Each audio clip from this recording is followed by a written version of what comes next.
आंब्याबद्दल सांगितलं. आम्हाला शुगर असल्यामुळे आम्ही आंबा खात नाही. आमच्या वतीनं जावई खातात ह्याचाच आम्हाला समाधान आहे.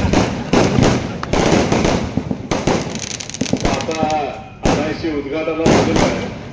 म्हणलं जाता जाता एक पेटी घेऊन जातो, दिवसाला एक आंबा खायचा प्रयत्न करतो. पण आठवड्याला आंबा संपल्यावर पेटी संपल्यावर सारखं आठवड्याला यावं लागेल. तर संतू भाऊंनी सभापतींनी ती जबाबदारी घ्यावी. तर एक मला आनंद वाटला. आम्ही सांगलीत बाजार समितीच्या जवळ राहतो. वसंतदादांनी स्थापन केलेली बाजार समिती खूप मोठी झाली आणि त्यावेळी तालुक्यातल्या इतर भागात सुद्धा, जिल्ह्यातल्या इतर तालुक्यात सुद्धा बाजार समिती चांगली मोठी झाली पाहिजे, हा आपल्या प्रत्येकाची अपेक्षा असते.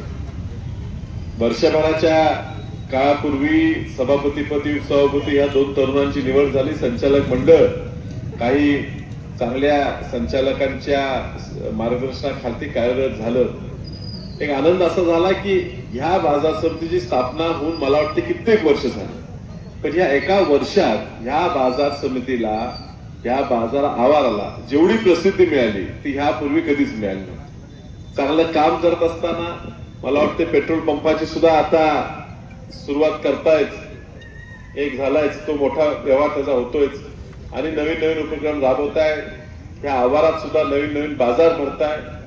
आमच्या सांगली बाजार समितीला माडग्याला शेळी मेंढीचा सगळ्यात मोठा व्यापार होत होता, त्याला सुद्धा आता तुमच्या आटपाडीच्या बाजारांनी मागे टाकलेला आहे.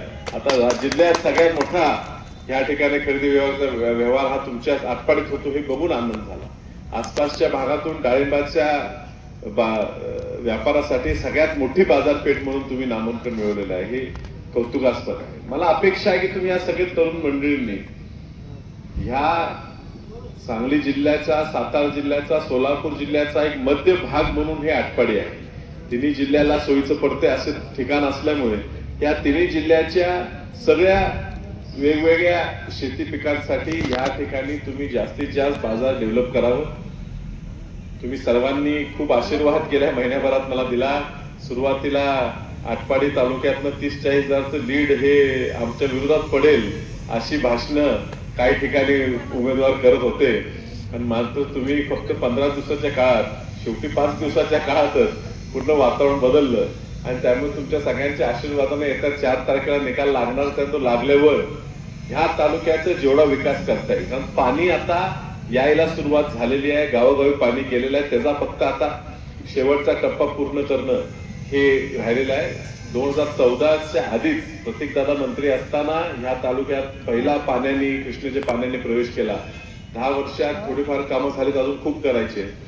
पण ह्या सगळ्या गोष्टीत हे होणार आहे की मोठी फळपिकं निर्माण होणार आहे. शेतकऱ्यांना एक बाजाराची गरज असणार आहे, ज्या ठिकाणी आपल्या पिकांना चांगला दर मिळू शकतो. ती जबाबदारी तुम्ही सगळ्यांनी पेलणार आहे आणि म्हणून माझ्या परीनं जी काय सहकार्य तुमच्या ह्या बाजार समितीला करता येईल ते मी करणार आहे.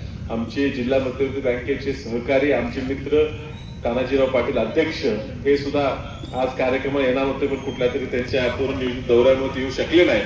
आता त्यांचं आमचं राजकारणात वेगवेगळे पक्ष जरी असले तर कुठे कुठे मन जुळलेले असतात, त्यामुळे मन एकदा जुळले तर बाकी सगळं सोपं होत असते.